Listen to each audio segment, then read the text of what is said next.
Aku mempermalukan suamiku tepat di hari pernikahannya dengan wanita lain. Namaku Vira. Dari luar, hidupku mungkin terlihat sempurna. Suami tampan, pekerjaan tetap sebagai desainer interior, dan rumah nyaman yang sering membuat tetangga iri. Tapi kenyataannya jauh dari bayangan itu. Pagi ini, Arka, suamiku, keluar rumah tanpa menyentuh sarapannya, hanya membawa sepotong roti panggang di tangan. Aku ada meeting pagi-pagi, katanya sambil membuka pintu, bahkan tanpa mencium keningku seperti dulu. Meeting sepagi ini? Oke, Vira, jangan berpikir yang aneh-aneh. Tapi tetap saja, ada sesuatu yang terasa tidak beres. Kecurigaanku sudah mulai muncul sejak semalam. Saat sedang merapikan lemari di kamar, aku tiba-tiba mendengar suara Arka di ruang kerja. Biasanya, dia tidak pernah menelepon orang larut malam seperti itu. Rasa penasaran membuatku berjalan pelan ke arah pintu. Sayang, aku bakal usahain bisa ketemu minggu depan. Aku juga kangen. Langkahku terhenti. Napasku sesaat tertahan. Sayang, aku mencoba meyakinkan diri. Mungkin aku salah dengar. Mungkin dia sedang berbicara dengan klien. Tapi belakangan ini, nada suaranya tidak pernah selembut itu saat berbicara denganku. Saat kembali ke kamar, Arka sudah selesai menelepon. Aku mencoba bertanya santai, barusan ngobrol sama siapa? Dia hanya tersenyum tipis. Rekan kerja, lagi stres soal proyek, jawabnya singkat, lalu mendekat dan mengecup keningku sekilas sebelum masuk ke kamar mandi. Sumpah, aku ingin percaya. Tapi kata-katanya sama sekali tidak membuat hatiku tenang. Beberapa hari terakhir, aku mulai memperhatikan hal-hal kecil yang terasa aneh. Arka kini sering sekali memegang ponselnya, terkadang tertawa sendiri, atau tiba-tiba keluar malam tanpa alasan jelas. Jika aku duduk di sebelahnya, dia langsung mengunci layar. Sekarang pakai kode baru ya? Tanyaku santai, pura-pura tidak peduli. Biar aman aja, jawabnya singkat tanpa menatapku. Aku tersenyum kecil, tapi di dalam hati rasanya remuk. Sore itu, aku sedang membereskan ruang kerja Arka. Biasanya, aku hanya membersihkannya sekadarnya, tapi entah kenapa hari ini tanganku gatal ingin membuka laci mejanya. Di sanalah aku menemukan struk restoran mahal. Saat melihat tanggalnya, dadaku terasa sesak. Itu hari Jumat minggu lalu, hari di mana dia bilang sedang lembur di kantor. Aku terdiam, duduk di kursi kerjanya sambil mencoba menenangkan diri. Aku tidak akan menangis di sini. Aku melipat struk itu, memasukkannya ke saku, dan berpura-pura semuanya baik-baik saja. Jika aku langsung menanyakan hal ini, Arka pasti akan punya alasan baru yang justru membuatku semakin bingung. Jadi, aku memilih menunggu. Malamnya, saat Arka sudah tidur, aku mencoba membuka ponselnya. Tapi kode yang dulu selalu sama kini sudah diganti. Aku hanya bisa menatap ponsel itu sambil tersenyum kecil. Dia benar-benar berniat menutupi sesuatu. Aku kembali ke tempat tidur, menarik selimut, berpura-pura tidak tahu apa-apa. Tapi jauh di dalam hati, aku sadar ini baru permulaan. Kalian tahu? Teman-temanku sering bilang aku istri idaman. Vira, kamu tuh sabar banget. Kalau aku jadi kamu, pasti udah ngomel-ngomel tiap hari, kata Farah, sahabatku yang super blak-blakan. Tapi ya, mau bagaimana lagi? Aku selalu percaya bahwa peran seorang istri adalah menjaga rumah tetap utuh, walaupun di dalam hati rasanya ingin berteriak sekeras-kerasnya. Setidaknya, itulah yang aku coba lakukan selama ini. Pagi ini, aku bangun lebih awal untuk menyiapkan sarapan. Omelet kesukaan Arka sudah tersaji di meja, lengkap dengan jus jeruk segar. Saat aku meletakkan piringnya, sekilas aku melihat dia membuka ponsel, tersenyum-senyum sambil mengetik sesuatu. Hari ini kamu pulang malam lagi, tanyaku sambil duduk di depannya. Tanpa menatapku, dia hanya mengangkat bahu. Iya, ada rapat sampai malam. Aku hanya mengangguk. Tidak ada gunanya bertanya lebih jauh. Yang penting, aku tetap tersenyum seolah-olah aku tidak tahu apa-apa. Siang itu, aku pergi ke mall untuk mencari barang dekorasi rumah. Mall cukup ramai, tapi entah kenapa, aku justru merasa lebih tenang dibanding saat di rumah. Saat sedang berkeliling di bagian kaca hias, mataku tertuju pada seorang wanita di ujung lorong. Rambut hitam panjangnya digerai, dan penampilannya sangat rapi. Dia terlihat sibuk memilih cermin besar sambil sesekali berbicara dengan staf toko. Aku tidak tahu kenapa, tapi ada perasaan aneh yang tiba-tiba muncul. Langkahku terhenti, dan tanpa sadar, aku memperhatikannya lebih lama dari seharusnya. Wajah itu, aku mengenalnya. Dina, selingkuhan suamiku. Tanganku gemetar, tapi aku berusaha tetap tenang. Aku melangkah perlahan, seolah-olah dia hanyalah orang asing. Maaf, Mbak. Bisa bantuin aku lihat cermin itu? Aku nggak bisa nentuin ukurannya, kataku sambil menunjuk cermin besar yang dia pegang. Dia menoleh dan tersenyum. Senyumnya manis, tapi mata Dina menatapku tajam. Oh, tentu. Ini cermin yang sangat bagus. Cocok banget buat ruang tamu kalau menurut saya, katanya. Aku mengangguk, pura-pura berpikir. Makasih sarannya. Kamu kerja di sini? Tanyaku basa-basi. Dina tertawa kecil. Enggak, aku cuma lagi bantuin temen yang cari dekorasi. Aku Dina, by the way. Aku tersenyum. Vira. Kami berjabat tangan, tapi di dalam hati, aku berusaha menenangkan pikiranku yang dipenuhi berbagai skenario. Dina terlihat terlalu tenang untuk seseorang yang mungkin tahu dia sedang berhadapan dengan istri pria yang dia pacari. Dalam perjalanan pulang, aku tidak bisa berhenti memikirkannya. Sesampainya di rumah, aku meletakkan tas belanja di sofa dan melihat ke ruang makan yang sunyi. Omelet yang kubuat pagi tadi masih ada di meja, dingin dan tak tersentuh. Aku tertawa kecil, pahit, ironis, ya? Aku tetap berusaha menjadi istri yang sempurna, tapi nyatanya aku hanya boneka dalam permainan ini. Aku duduk di kafe kecil favorit kami, menatap cangkir kopi yang hampir kosong. Di depanku, Farah menatap dengan penuh rasa ingin tahu. Rambut ikalnya tergerai sempurna, dan dia akhirnya memecah keheningan. Vira, katanya pelan. Kamu kenapa sih? Aku udah lama lihat ada yang beda sama kamu. Aku tersenyum tipis, mencoba menyembunyikan kekosongan yang makin lama makin terasa dalam. Vira, aku lihat suamiku lebih memilih dia. Apa Farah bakal mengerti? Tapi dia adalah sahabatku. Orang yang selalu ada, yang tak pernah bertanya terlalu banyak, tapi selalu memberikan nasihat yang menenangkan. Aku menarik napas dalam, lalu mulai berbicara dengan suara serak. Arkah dia ada hubungan sama orang lain? Farah terdiam. Matanya membelalak, bibirnya sedikit terbuka, seolah tidak percaya dengan apa yang baru saja kudengar. Vira, kamu nggak serius, kan? Aku mengangguk pelan. Serius? Aku udah tahu lama, tapi aku cuma... Farah menatapku dalam diam. Aku bisa melihat kekhawatiran di matanya. Vira, kenapa kamu cuma diam aja? Kamu nggak bisa terus-terusan kayak gini. Aku menarik napas dalam, menunduk. Aku tahu, Far. Tapi kalau aku mulai bertindak, kalau aku mulai ngelawan, aku cuma bakal nyakitin diri sendiri. Aku nggak siap kalau semuanya hancur. Farah diam lagi, mungkin sedang berpikir. Tapi, Vira, kamu nggak bisa terus-terusan kayak gini. Kamu juga berhak bahagia. Kamu harus melakukan sesuatu. Aku mengangguk pelan. Hujan mulai turun di luar, menambah suasana hati yang semakin mendung. Makasih, Farah, bisikku lirih. Farah menggenggam tanganku erat, memberikan senyuman kecil yang terasa begitu hangat. Aku selalu di sini buat kamu, Vira. Jangan biarkan dirimu terus-terusan terjebak dalam ini semua. Kata-katanya seperti dorongan yang kuat, tapi di sisi lain, ada hal yang lebih besar yang harus kupikirkan. Jika aku salah langkah, aku bisa kehilangan semuanya. Malam itu, setelah pulang ke rumah, aku melihat Arka duduk di ruang kerjanya. Dia terlihat sibuk dengan laptopnya, sama seperti biasa. Enggak ada waktu untukku. Enggak ada perhatian. Seolah-olah aku hanya penghuni lain di rumah ini. Tapi kali ini, aku memperhatikannya lebih lama, mencoba mencari tahu apa yang dia sembunyikan. Arka memandangi layar laptopnya dengan serius, lalu tiba-tiba matanya beralih menatapku. Tatapannya aneh, seperti melihat seseorang yang sudah berubah. Vira, katanya dengan suara agak kaku. Kamu kenapa? Kok rasanya kamu jauh banget akhir-akhir ini? Aku tersenyum tipis, pura-pura santai. Mungkin aku cuma capek. Lagian, kamu juga sibuk belakangan ini. Dia menghela napas. Aku nggak mau kamu jadi kayak gini. Aku menatapnya. Dia bisa berbicara seolah-olah dia tidak tahu kenapa aku berubah. Padahal dia tahu. Dia tahu alasan kenapa aku nggak lagi seperti dulu. Tapi dia hanya berharap aku tidak sadar. Dia berharap aku terus hidup dalam kebohongan yang dia buat.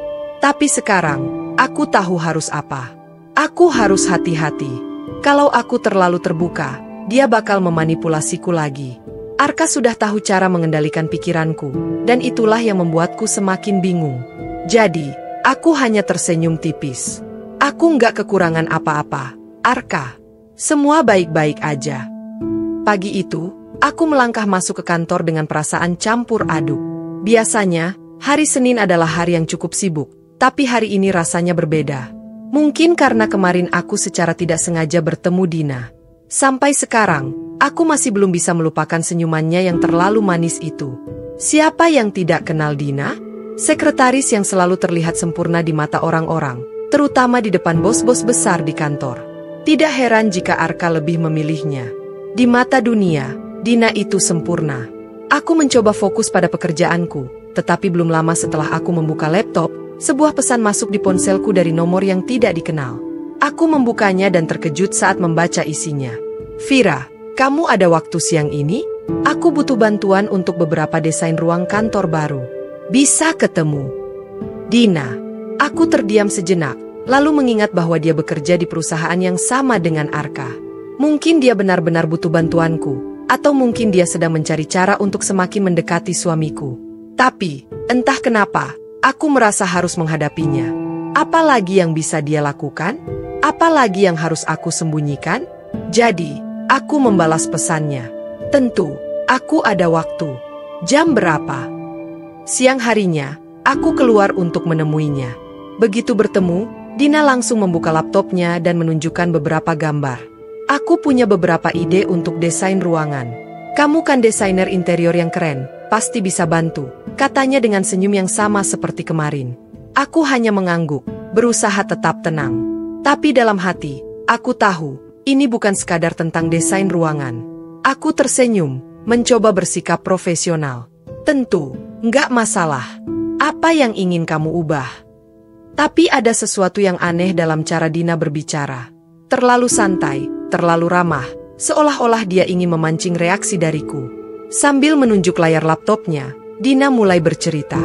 Aku lagi kepikiran desain kantor yang bisa menggambarkan lebih banyak tentang kita. Mungkin ada elemen yang lebih personal. Aku mengernyit, mencoba untuk tidak terlalu curiga. Personal? Tanyaku. Iya, maksudku, kamu pasti ngerti kan?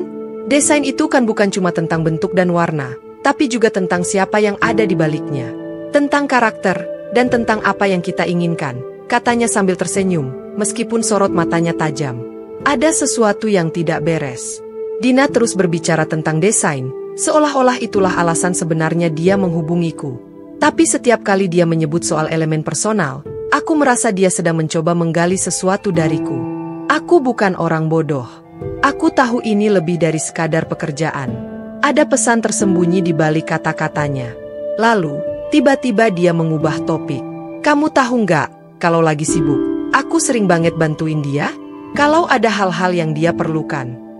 Aku menahan napas sejenak, berusaha tetap tenang. Oh, jadi kalian sering bekerja bareng? Tanyaku pura-pura santai. Ya, cukup sering. Tapi kan sekarang kita juga mulai ngobrol lebih pribadi, jawab Dina dengan nada santai, tetapi kalimat berikutnya membuatku tertegun. Aku rasa kita udah cukup dekat untuk memikirkan hal-hal yang lebih besar, seperti masa depan. Aku hanya tersenyum tipis. Masa depan? Tanyaku, berusaha memahami maksudnya. Dina mengangguk dengan yakin. Percayalah, masa depan ini milik kita. Kita punya visi yang sama, baik untuk kantor ini, maupun untuk hal lain. Aku diam sejenak, mencoba mencerna semuanya. Rasanya seperti ada sesuatu yang ingin Dina katakan, tapi dia tidak mengatakannya secara langsung. Namun, aku sadar, dia baru saja memberikan petunjuk yang sangat jelas. Aku tahu persis apa yang dia maksud. Dina sedang merencanakan sesuatu, dan itu jelas bukan hanya soal pekerjaan. Tapi aku hanya bisa diam dan mendengarkan. Karena meskipun aku tahu apa yang sedang terjadi, aku belum siap untuk bertindak. Ada waktunya untuk bergerak. Menarik, kataku sambil tersenyum tipis. Kita lihat saja nanti. Dina membalas senyumku, tampak puas. Sepertinya dia merasa telah memenangkan sesuatu. Padahal, aku tahu yang sebenarnya sedang dimenangkan adalah dia yang tidak menyadari apa yang akan datang selanjutnya. Belakangan ini, aku merasa hidup di dunia yang penuh kebohongan. Semua yang pernah aku percayai, semua yang aku anggap benar, kini terasa jauh dari kenyataan. Dan kali ini, aku benar-benar tidak bisa pura-pura lagi. Hari itu, aku hanya ingin menghabiskan waktu dengan tenang, membereskan beberapa pekerjaan rumah sambil berharap tidak ada drama. Sepertinya Arka juga sedang sibuk dengan urusan kantornya. Aku berharap ini bisa jadi hari yang damai. Tapi, seperti biasa, takdir punya rencananya sendiri. Saat aku masuk ruang kerja Arka untuk mengambil beberapa berkas, aku melihatnya sedang berbicara di telepon. Dari posisiku, aku tidak bisa mendengar apa yang dia katakan. Tapi ada satu hal yang tidak bisa kulepaskan dari pandanganku, layar ponselnya. Arka sedang mengetik pesan di ponselnya dengan serius. Aku berdiri di ambang pintu ruang kerjanya, mengamati tanpa suara. Dia tidak menyadari kehadiranku, atau mungkin dia merasa aku tidak akan peduli. Mungkin dia berpikir aku masih perempuan yang sama, yang selalu diam dan pura-pura tidak tahu. Tapi kali ini, aku tidak bisa diam. Setiap kata, setiap gerakan mereka semakin jelas. Aku melihat Arka membaca pesan yang pasti dari Dina, lalu membalasnya dengan cepat. Aku tahu itu bukan tentang pekerjaan. Ada sesuatu yang lebih dari sekadar profesionalitas di sana. Aku melihatnya tersenyum tipis saat membaca balasan dari Dina. Senyum yang bukan sekadar ramah, tapi penuh makna. Aku meninggalkan ruang kerja tanpa suara dan melangkah ke taman di belakang rumah. Tempat ini selalu menjadi tempat favoritku untuk mencari ketenangan, tapi hari ini rasanya berbeda. Aku duduk di bangku kayu, mencoba mencerna apa yang baru saja kulihat. Rasanya dunia ini berputar terlalu cepat, dan aku seperti kehilangan kendali. Tapi yang lebih menyakitkan adalah kenyataan bahwa aku sudah tahu semua ini sejak lama. Aku bisa merasakannya dalam setiap kata yang diucapkan Arka belakangan ini. Dia mencoba terlihat seperti pria yang terlalu sibuk, yang tertekan oleh pekerjaannya. Tapi di balik semua itu, aku tahu apa yang sebenarnya terjadi. Tiba-tiba, aku teringat percakapan kami beberapa hari yang lalu. Vira, kita perlu ngobrol serius. Mungkin kita butuh ruang untuk berpikir. Saat itu, aku hanya mengangguk tanpa benar-benar memahami maknanya. Mungkin aku terlalu naif. Mungkin aku terlalu tenggelam dalam rutinitas rumah tangga yang tampaknya baik-baik saja. Tapi sekarang, semuanya mulai terasa begitu jelas. Aku berdiri di ambang pintu ruang tamu, menatapnya. Apakah ini masih Arka yang aku kenal? Aku bisa merasakan ada yang berubah. Kami sudah terlalu jauh untuk kembali seperti dulu. Aku menelan ludah. Perasaan aneh mulai menghantuiku. Aku tahu Arka sudah mengambil keputusan, dan keputusan itu bukan tentang kami, bukan untuk mempertahankan rumah tangga ini. Tapi aku tidak akan tinggal diam. Meski dia mungkin sudah siap mengakhiri semuanya, aku tidak akan menyerah begitu saja. Hari-hari belakangan ini pikiranku dipenuhi banyak hal, perasaan-perasaan yang sulit dijelaskan. Aku merasa seperti orang asing di rumahku sendiri. Tapi satu hal yang aku pelajari dari semua ini, aku harus siap untuk bergerak, untuk merencanakan langkahku sendiri.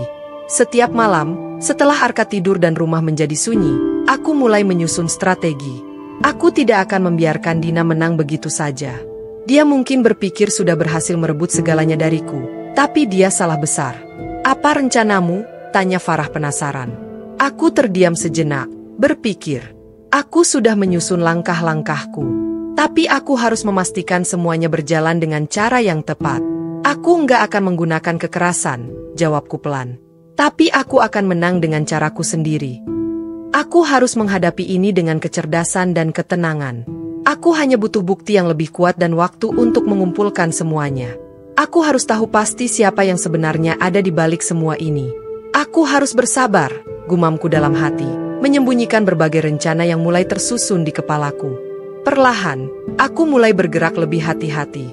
Aku mengumpulkan informasi dari berbagai sumber, mengawasi setiap langkah Arka, mencatat siapa saja yang dia temui, dan mencari tahu apa yang dia lakukan ketika aku tidak ada di rumah.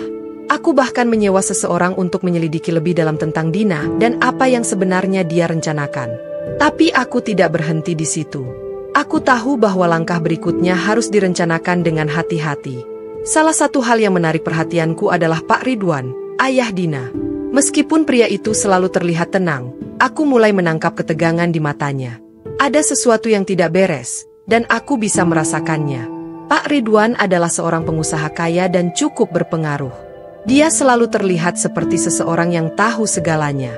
Jadi, ketika aku mendengar dari beberapa orang di sekitar kami bahwa bisnisnya sedang mengalami masalah, aku tahu ini adalah kesempatan untuk mendekatinya. Aku harus bertemu dengannya. Dan yang terbaik adalah melakukannya dengan alasan yang tampak masuk akal, sebuah pertemuan bisnis. Ketika akhirnya aku duduk di meja makan bersamanya, dia menatapku dengan penuh perhatian. Sebenarnya, saya ingin berbicara tentang beberapa peluang bisnis, kataku sambil tersenyum ramah, berusaha menciptakan suasana santai. Tapi mungkin ada hal lain yang bisa kita diskusikan. Pak Ridwan mengangguk perlahan. Matanya menyiratkan sedikit kecurigaan. Sepertinya dia merasa ada sesuatu yang tidak biasa dalam pertemuan ini. Tentu, jawabnya dengan nada tenang. Apa yang ada di pikiranmu? Aku menatap Pak Ridwan dengan serius, tahu bahwa ini adalah kesempatan yang tepat untuk menggali lebih dalam. Saya rasa Anda sudah mendengar tentang hubungan antara Dina dan Arka, kan? Tanyaku dengan tenang. Pak Ridwan terlihat terkejut, tetapi dia segera menenangkan dirinya. Saya tahu beberapa hal, jawabnya dengan suara sedikit terbata.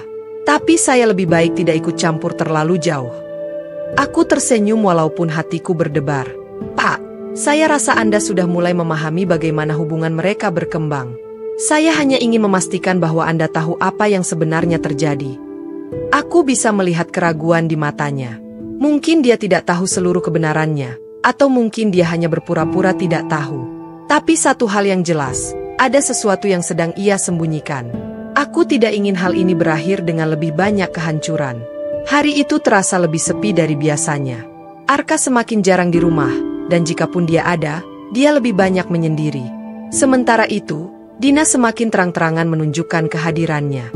Senyum puasnya seakan menyiratkan bahwa dia telah menang. Tapi aku tidak peduli lagi. Aku sudah memutuskan untuk tidak membiarkan diriku hancur lebih dalam. Meski sakit, aku tahu bahwa satu-satunya cara untuk menyelesaikan ini adalah dengan cara yang aku pilih, bukan yang mereka tentukan. Akhirnya, kabar yang sudah aku tunggu-tunggu datang. Pagi itu, Farah meneleponku dengan suara yang terdengar cemas dan tegang. "Fira, kamu harus dengar ini," katanya terburu-buru. Jantungku berdegup lebih kencang. "Apa?" tanyaku dengan suara bergetar, berusaha tetap tenang. "Arka dan Dina, mereka akan menikah." Aku bisa merasakan darahku mendidih. Tanganku mencengkeram ponsel erat-erat, berusaha menahan diri agar tidak meledak. "Menikah?" Dina ngomong langsung ke kamu. Suaraku bergetar, berusaha memahami apa yang baru saja Farah katakan. "Iya, Fira." Dan cara dia ngomong, seolah-olah ini bukan hal besar.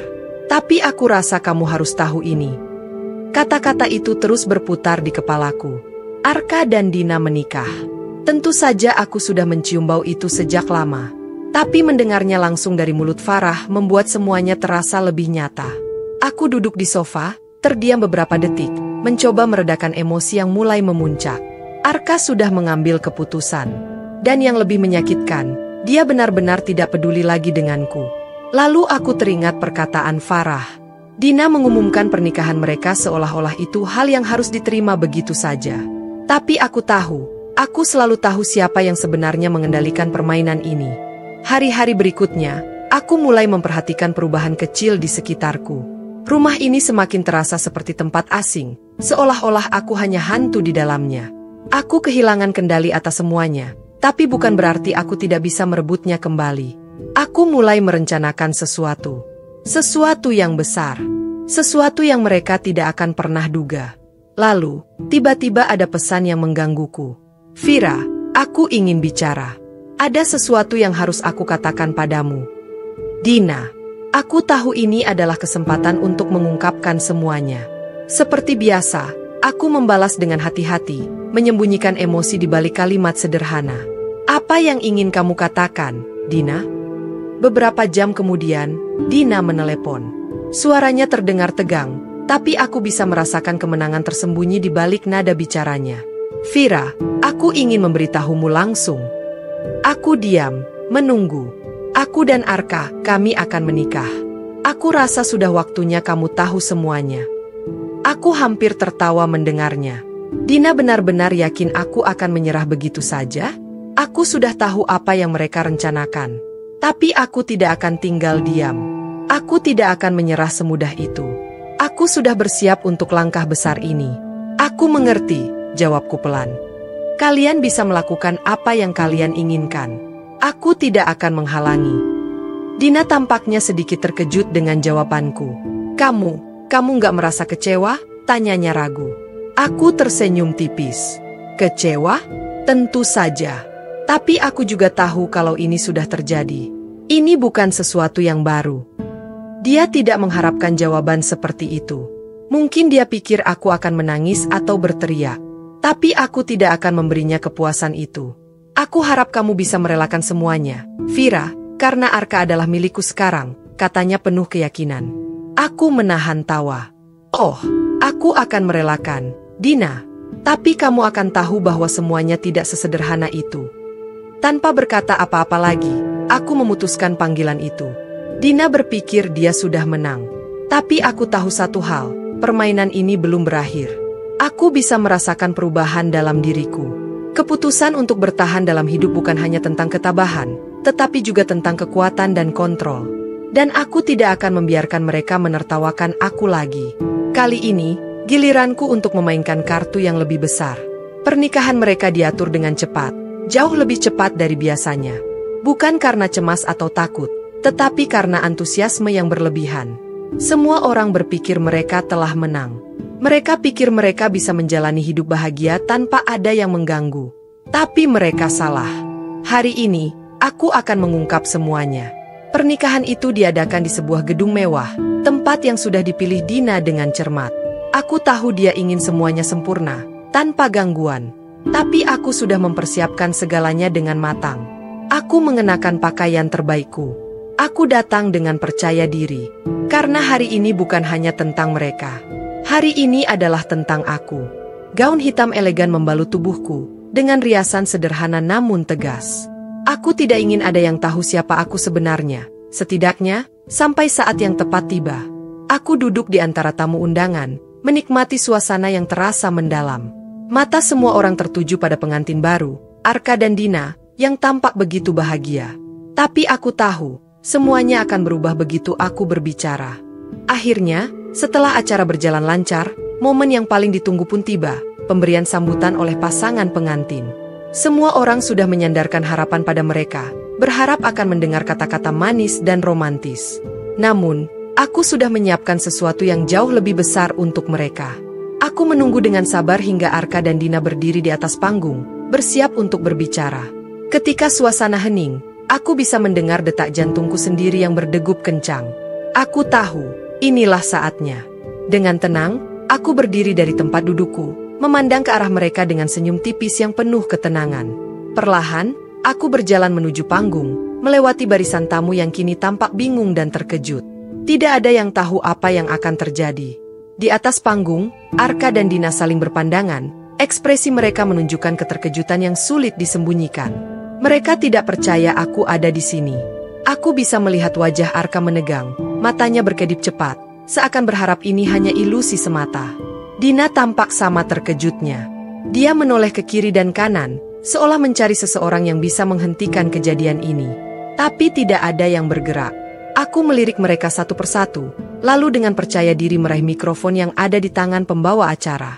Aku menggenggamnya erat, menatap ke arah para tamu, lalu dengan suara yang jernih dan penuh ketegasan, aku berkata, "Selamat malam semuanya. Sebelumnya, izinkan saya memperkenalkan diri. Nama saya Vira dan saya adalah istri sah dari Arka." Sejenak, ruangan itu menjadi sunyi. Lalu, dalam sekejap, keheningan berubah menjadi bisikan heboh. Aku bisa melihat wajah-wajah yang membelalak, ekspresi keterkejutan yang meledak di antara tamu undangan.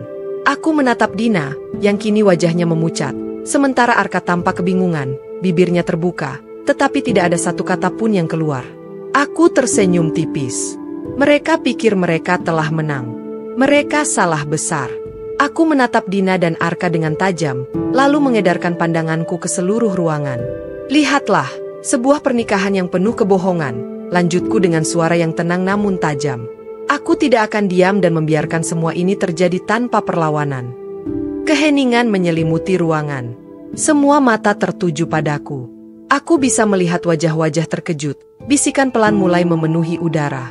Aku melangkah mundur dengan tenang, membiarkan kata-kataku meresap ke dalam benak mereka. Aku tahu mereka semua penasaran. Bukan hanya Arka dan Dina, tetapi juga para tamu yang hadir. Mereka ingin tahu bagaimana semua ini akan berakhir. Tapi aku tahu satu hal. Ini belum selesai. Masih ada lebih banyak hal yang akan terjadi. Dan aku akan memastikan bahwa mereka semua tahu siapa yang sebenarnya mengendalikan cerita ini. Aku tersenyum tipis. Aku menceritakan semua kenyataan yang terjadi dan juga rahasia Dina selama ini yang ternyata hamil di luar nikah dengan Arman. Dina tak bisa menutupi rasa malunya hingga akhirnya dilari dari panggung dan pernikahan, akhirnya kacau balau dan mereka menjadi buah bibir setelah peristiwa ini.